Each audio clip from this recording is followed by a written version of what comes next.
Kingdom Rush is a pioneer in the tower defense genre. When the first game released back in 2011 on Congregate, nobody expected it to grow into an entire franchise with several sequels and spin-offs. Personally, I only got into the series in 2024, despite already being a tower defense amateur with almost 500 hours in Bloons 2D6. I became interested when I saw ads on Steam for the newest installment, Kingdom Rush Alliance. The game seemed like a really good fit for me. Tower defense is a genre I enjoy, despite not playing that many DD games, and the main mechanic of being able to micro your units around reminds me of RTS games, or maybe even Dota 2, which I am a big time player of. So I did what any sane person getting into a new thing does. I bought every game on Steam and played each of them in order, front to back, all achievements or nothing. I fell in love with the mechanics and all the possible strategies, as well as the hero system. I managed to 100% the first 3 games within around 25 hours playtime each, having great fun each time. When it eventually came time to play Vengeance, I was wary. If you've even as much as dipped your toe in the Kingdom Rush community, you know that Vengeance is considered the worst game in the series, partially due to changing some fundamental mechanics, using a new, often considered worse engine, and per level/enemy design that makes the game too easy. The new tower system is the most popular point of debate. Instead of always having access to all 8 possible towers like in the first 3 games, Vengeance introduces 20 towers total, but you have to equip just 5 of them before starting a level. This adds a lot of potential variety and new interactions, which is sick, but a downside is that if you're stuck at a tough level or heroic challenge, it's entirely possible that the 5 towers you brought with you just simply cannot get through it, and all your attempts will be in vain until you bring the right setup for the job. Now, while I call myself a Kingdom Rush noob, do not think that I'd hold back when it comes to difficulty. In each Kingdom Rush game, I play on highest difficulty possible, going for at least 3 stars on each level, if not NLL, which is a community term, which means no lives lost. Once I beat the main story of Vengeance on Veteran, which, yes, was very easy, but at the same time, it's not like the previous game's main story held me back at any point either. The main story of each game is generally easy. The true challenge comes in the post-game levels. When impossible difficulty became available to me, I enabled it and started looking at the first post-game campaign to play.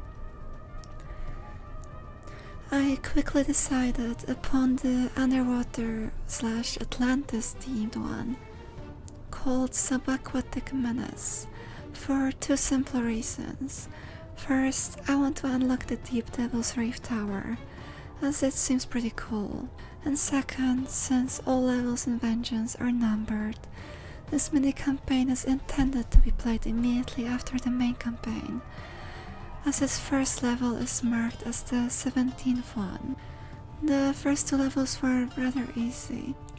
I got through both first try just using whatever towers I'd equipped for the campaign, including some of my favorites like Grim Cemetery and Orc Shaman. However, my entire perspective shifted once I met Pollux in the Pond of the Sage. The level has 2 completely separate segments, one on top and one on the bottom, hoping for some kind of overlap that would let you double dip and cover both with one tower, is basically a dream. I tried this level around 10 times, and every time without fail, I'd get absolutely cooked on the second wave.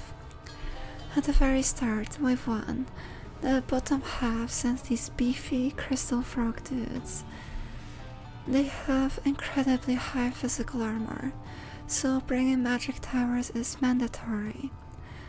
I thought it'd be an easy job for my orc shaman, but they just couldn't cut it. The gold I'd need to invest into him would leave me defenseless on the top side, which instead spawns hordes of these tiny leaping frog dudes. They have a small amount of physical armor, so magic remains optimal, but due to their large numbers, an AoE option is needed, and some kind of barracks to be able to block enemies while your towers deal with them.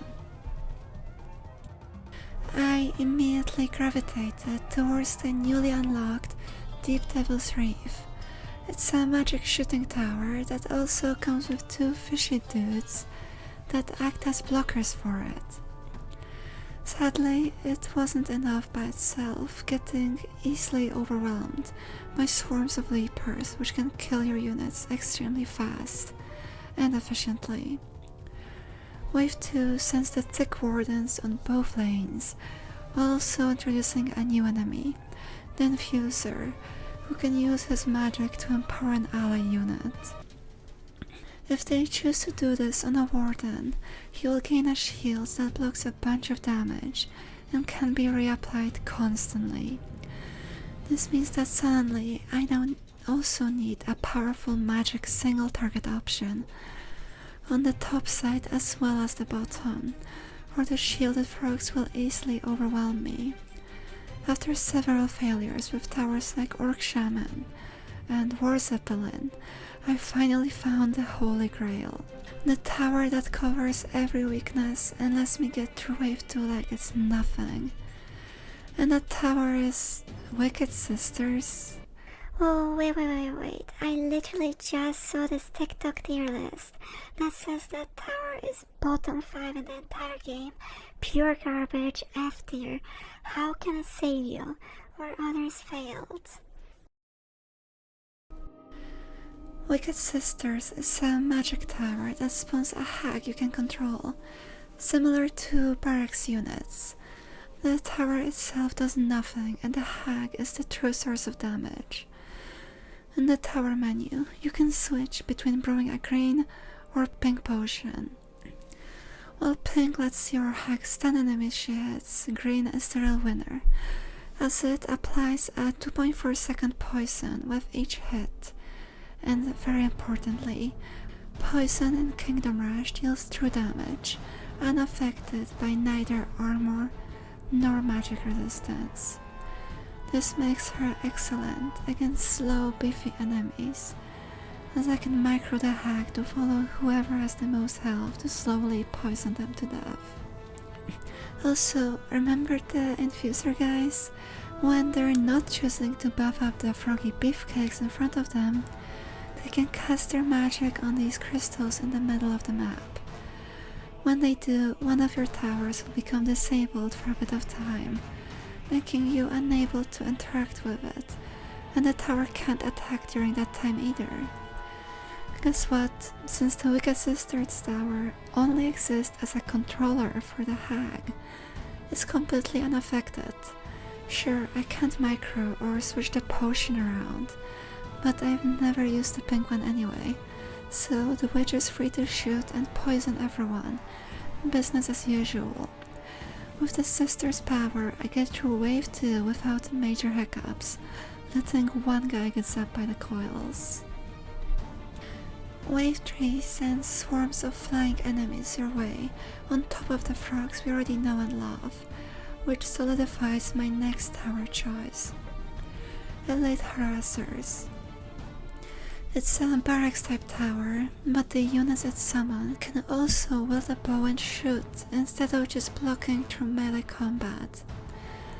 That means in scenarios where flying enemies swarm the screen, these elves help out and make sure nothing slips by, while other barracks like the orcs would sit idly. This is also partially why I chose Junpei as my hero. The main reason is that he's unlocked as soon as you reach the stage, so I thought it'd be cool to bring him here. But he does throw tridents as a ranged attack, and his AoE damage hero spell can reach flying enemies in an emergency. Embarrassingly, at the end of wave 3, I'm forced to nuke down a single tiny frog who could pass my defense, while struggling to fend off big wardens on the upper path. Luckily, the combination of my fishy blockers and the melting furnace's stun attack stops them from ending this attempt. Wave 4 is when the challenge starts to simmer down a bit. The enemies are slow and my towers are upgraded pretty well, so I'm able to deal with most of the swarms. On wave 6, due to a major skill issue and my inability to pay attention to 2 lanes at once, I forget to micro my hacks, so it just kind of sits to the side, while I'm overwhelmed on both sides. The rest of the level is honestly quite simple, as at this point I have everything I could possibly need. I also placed down a bone flinger with the Bonem ability to try and block big enemies, but honestly this tower wasn't necessary at all.